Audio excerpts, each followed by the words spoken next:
इसलिए कि हजरत राबिया बसरिया बेटी नहीं है हुजूर की, हुजूर की बेटी की कनीज है, गुलाम है उनके दर की। सो रही रात में चोर आ गया, उसने चादर खींचने के लिए हाथ बढ़ाया। आज तो पैसे की चोरी होती है, उस वक्त कफन तक लोग चुराते थे। हाँ? आज तो 10-5 हजार उल्टा चोर चुराने के लिए खर्च कर लेता, 10-5 खर्च करके 10-5 लाख चुरा लेता है ना, चुक्का डालना जैसे कहते हैं। तो ये सिस्टम आज होता है, लेकिन पहले कपड़ा ही मिल गया, बड़ी बात। राबिया बसरिया सो रही, चोर आया, हाथ बढ़ाया, आंखों के आगे अंधेरा, डर के छोड़ दिया, फिर हाथ बढ़ाया, फिर छोड़ दिया, 3 बार किया, चौथी बार हाथ बढ़ाना चाहता था, आवाज आई, नादान देख नहीं रहा, राबिया बसरिया सो रही है मगर इसका खुदा जाग रहा है, खुदा जाग रहा है, कोई चादर नहीं छीन सकता। ओ भाई मुझे बता, अगर राबिया की चादर रब नहीं छीनने देता तो अली की बेटी की चादर कैसे छीनने दे सकता? जबकि उनकी इज्जत और उनकी तहारत की हिफाजत का जिम्मा मेरे रब ने लिया। हाँ, खुदा की कसम, पढ़ो ना करबला को, जब यजीद के दरबार में हज़रत सकीना गई, कौन, कितनी उम्र थी? सारे बोले कितनी? हाँ बोल दो भाई, आप भी कितनी? 7 साल। कम से कम सुन्नियों को उनके बारे में तो पता रहता ही है सभी को। अब मुझे डाउट हो रहा थोड़ा सा, कितनी उम्र थी? आगे वाले बोले 7 साल। 7 भी है, 4.25 साल भी है, अलग अलग तारीख है, ठीक है जी। 7 साल भी माना तो ये कोई इतनी बड़ी उम्र नहीं है जिसमें औरतें पैरों तक पर्दा लटका के चले। हमारे यहाँ बचपन ही तो है 7 साल। यजीद के दरबार में जब खड़ा किया गया, उस वक्त हजरत सकीना के गले में रस्सी थी। यजीद ने ये पूछा, कौन है ये? हजरत फिजा ने बोलना चाहा, उसने कहा तू चुप रहे, मुझे इससे पूछना है। जिद्दी जलील करना चाहता था वो। उसने फिर कहा कौन है तू? हजरत सकीना की कोई आवाज नहीं निकली। कहा ये बोलती क्यों नहीं? इमाम ज़ैनुल आबिदीन ने कहा जालिम, ये बोले कैसे? इस बच्ची के गले में जो रस्सी है ना, इसका फंदा इतना टाइट है कि आवाज नहीं निकल पा रही। अगर बात करनी है इससे तो कम से कम रस्सी तो ढीली कर। एक ही यजीदी आगे रस्सी खोलने बढ़ा, सुनना प्यारे तेरी बेटी बाजार में कहां कहां ना गई, कितने मर्दों से बाजू टकराए, कितनों के हाथ लगे, कितनों की नजरें पड़ी हैं। देख अपनी बेटी को और देख हुसैन की बेटी को। एक ही यजीदी गले का फंदा ढीला करने के लिए आगे बढ़ा, दौड़ लगाई, इमाम ज़ैनुल आबिदीन के कदमों से लिपट गई। उसने कहा ये कैसी बच्ची है, अपने गले का फंदा ढीला नहीं करने देती। इमाम ज़ैनुल आबिदीन ने तड़प के कहा था, ओ जालिम तू नहीं जानता, ये अली के घर की बेटी है, ये मर तो सकती है, किसी गैर का हाथ इसके बदन को लग जाए गवारा नहीं कर सकती। ये अली के घर की गैर है, उनके घर की बच्ची की ये हया है, और तेरी 18 साल की बिगड़ गई। हाँ, सिर्फ सबील पी लेना ये सुन्नियत नहीं है, खिचड़े खा लेना सुन्नियत नहीं है। तेरी बेटी देखने में कनीज़े फातिमा ज़हरा नजर आए, ये सबसे बड़ी सुन्नियत है।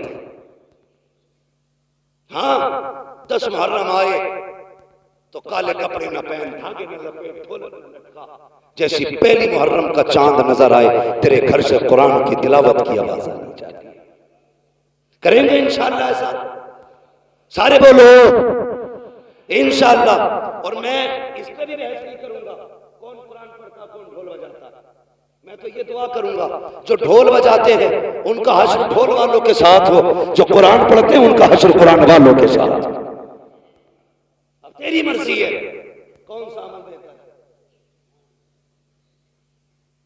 चले थोड़ा खत्म कर दें, तवज्जो है आप लोगों को। बातें कड़वी है, मेरी तकरीर तबे यार को बेचैन करती है, सबब क्या है वही कहता हूं जो दिल पर गुजरती है। दिल दुखता है, मौत की तैयारी करो, मरने की तैयारी करो, इससे पहले कि कोई कहे अच्छा हुआ बेगैरती चली गई मोहल्ले की। ऐसी जिंदगी गुजार के जब लोग रो के कहे बड़ा अफसोस है दीन का सुतून चला गया, दीन का मजबूत खंबा चला गया, दीनदारों का सहारा चला गया। ऐसी जिंदगी गुजार के जा, फिर देख तू बाद में आएगा मदीने वाला तेरी कब्र में पहले आ जाएगा। कम से कम उनके हो के तो जियो। आज बेपर्दगी देखो और कल का पर्दा देखो। अल्लाह तौफीक दे। सबसे ज्यादा जरूरी है इस वक्त पर्दे को आम किया जाए, पर्दे को आम किया जाए। अभी कई लड़कियां जो मुर्तद हुई, उनके हवाले से लोगों ने कहा कि देखो ये जितनी भाग रही है ना गैर मुस्लिमों के साथ, ये सारी पर्दे वाली होते जा रही है। मैंने कहा तूने गलत सोचा और समझा भी गलत है। ये जितनी भाग रही है ना ये पर्दे वाली नहीं, ये सारी बेपर्दा है। तुमने नहीं देखा फला स्कूटी पे नकाब में थी, फला होटल में नकाब में थी, उस रोड में नकाब में थी, फला जगह नकाब में थी। मैंने कहा सुन, अगर इसने बचपन से नकाब पहना होता ना तो आज किसी कुत्ते के बिस्तर पे नहीं होती। आज ये अपने ऐब को छुपाने के लिए नकाब का सहारा ले रही है। क्या कि अच्छा होता इसने बचपन से नकाब पहना होता, खुदा की कसम ये नापाक के बिस्तर पे नहीं होती, ये भी जन्नती होती, और जिसके बिस्तर पे जाती वो बिस्तर भी जन्नती का बिस्तर होता। मगर हुआ परवरिश गलत की, लुक़्मे हराम के खिलाए गए, औलाद को दीन शरीयत नहीं बताई गई, इसलिए उसे भगवान खुदा में फर्क नहीं। ख्याली बातें लगी उसे जन्नत की, और हमारी अभी टोपियां नीचे नहीं हुई, हम अभी भी टांगे खींच रहे हैं, एक दूसरे को जलील करने पे लगे। बचाओ यार उम्मत को, उम्मत डूब रही है। अल्लाह तौफीक दे तो एक दूसरे का सहारा बनो, सहारा बनो। और तुमसे गुजारिश है, दिल तो तब दुखता है जब सगा चाचा यतीम भतीजियों की जिंदगी में आग लगाता है। यह भी हमारे माशरे का एक है। सगा चाचा भतीजियां यतीम हो गई, बाप नहीं है उसके लिए, इससे बड़ा और क्या गम होगा।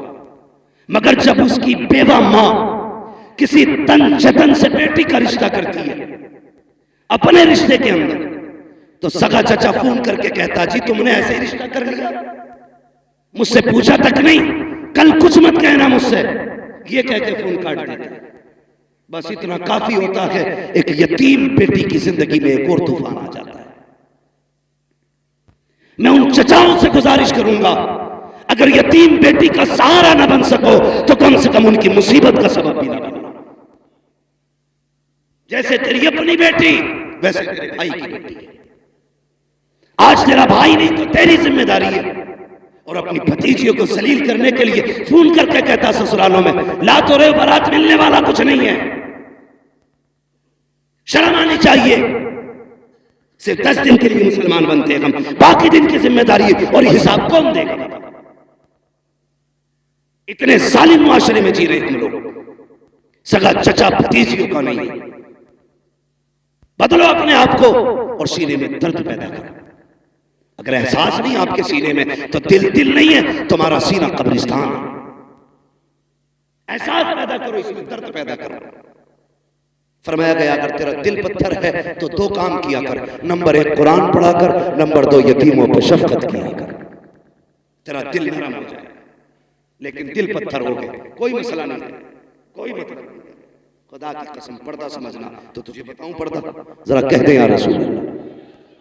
मैं सारी बात अली के घर से कर रहा हूं, हजरत अली के घर से। अल्लाह का शुक्र हम बरेली वाले, हम हजरत अली को भी मानते हैं, हजरत उस्मान गनी को भी मानते हैं, हजरत उमर को भी मानते हैं, हजरत अबू बकर सिद्दीक को भी मानते हैं, हम सबको मानते हैं, इसलिए कि हम बरेली वाले। और आला हजरत ने तो हमें एक सबक दे दिया, अहले सुन्नत का है बेड़ा पार, अस्हाबे नुजूम नज्म है और नाव है इतरत रसूलुल्लाह की।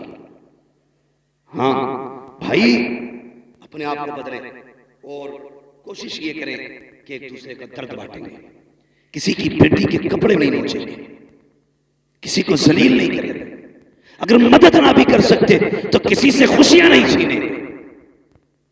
किसी को यतीम देखा करो, शुक्र अदा किया करो और अपनी बच्ची समझ के उसके सर पे हाथ रखा करो।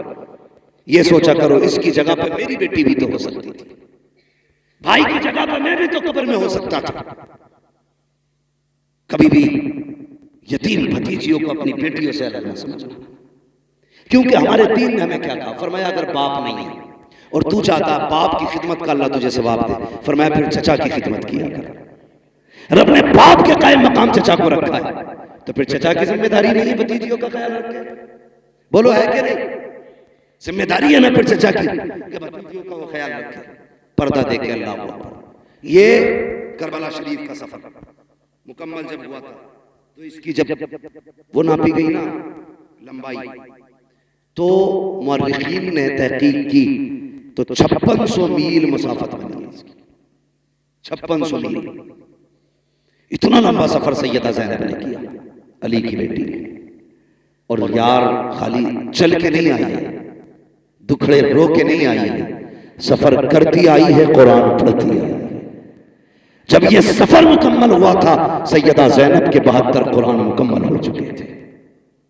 ये है कुरान वाले लोग, ये है कुरान वाले लोग।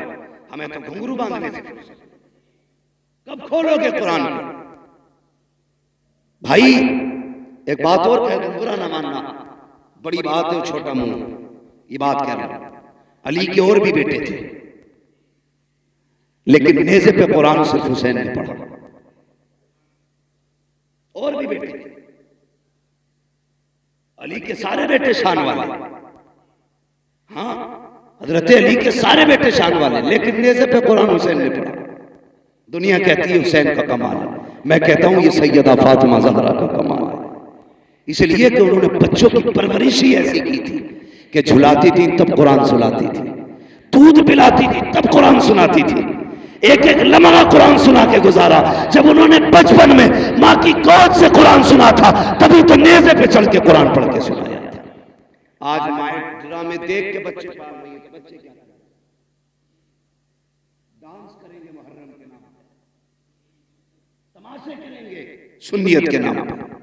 वो बच्चे बेगैरत हैं जो अपने दीन को नहीं समझते, उसका मजाक बनाते हैं। वो माए कामयाब माए नहीं है जो अपने बच्चों को दीन और शरीयत की तालीम न दे सके। इसलिए मेरी गुजारिश है, अपने बच्चों को दीन सिखाएं।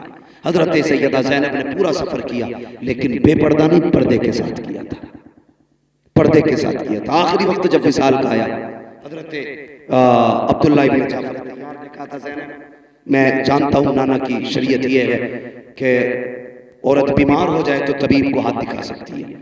हजरत सैयदा ज़ैनब ने क्या कहा था? कहा यह शरीयत है मुस्तफ़ा की, मुझे तस्लीम है, लेकिन एक सबक मैंने करबला में अपने भाई से भी सीखा था। कहा क्या?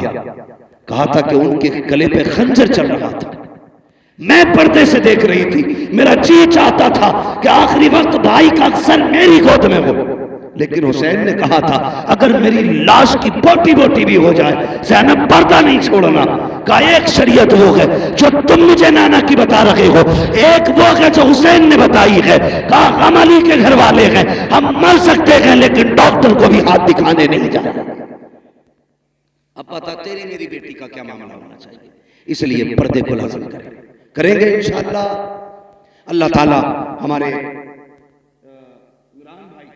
इनकी नस्ल को करबला वालों का सदका अता फरमाए, इमाम ज़ैनुल आबिदीन की खैरात अता फरमाए, मुस्तफ़ा जाने रहमत की औलाद का सदका अता करे। याद रखिएगा काम इतने अच्छे इमरान भाई कर गए हैं, कोई हाथ ना भी उठाए उनकी कब्र में जन्नत की खिड़कियां खुली रहे। इसलिए कि कहीं असातिज़ा की तनख्वाह, कहीं तलबा का इंतजाम, कहीं किसी पढ़ने वाले का इंतजाम, कहीं किसी मौलवी की मदद। कितने काम तो ऐसे थे जो पर्दों में होते थे, कोई नहीं जानता था, या तो इमरान जानता था या पैदा करने वाला खुदा जानता था। कितने ऐसे काम कर गए हैं कि जब तक उन कामों का असर रहेगा उनकी कब्र में जन्नत की ठंडी हवाएं आती रहेंगी। इतने उलमा का आ जाना यकीनन यह हमें बताता है वो शख्स जन्नती है, वो शख्स जन्नती है। वरना इतने सारे उलमा और ऐसे ऐसे उलमा खुदा की कसम जिनसे मुलाकात करने के लिए लोगों की जूतियां खिस जाती हैं, आज वो इस महफिल की जीनत खुद बने हैं। ये बता रहा है कि मोहम्मद से वफा तूने तो हम तेरे हैं, ये जहां चीज है क्या लोहो कलम तेरे हैं, वह अम्मा बिनेमति रब्बिका फहद्दिस। वो लोगों अपने रब की नेमतों का खूब खूब चर्चा करो, तज़किरा करो। ये जिंदगी अल्लाह की नेमत है, इसको सही से गुजारो, मौत के लिए तैयार रहिएगा। बस जो हुए अगलात उनको माफ फरमाए रब्बे कायनात। जिंदगी ने दिया साथ, फिर होगी मुलाकात। सारे लोग कलमा शरीफ पढ़ लीजिए, ला इलाहा इल्लल्लाह मुहम्मद रसूलुल्लाह व मा अलैना इल्लल बलाग। अस्सलामु अलैकुम व रहमतुल्लाहि व बरकातुहू।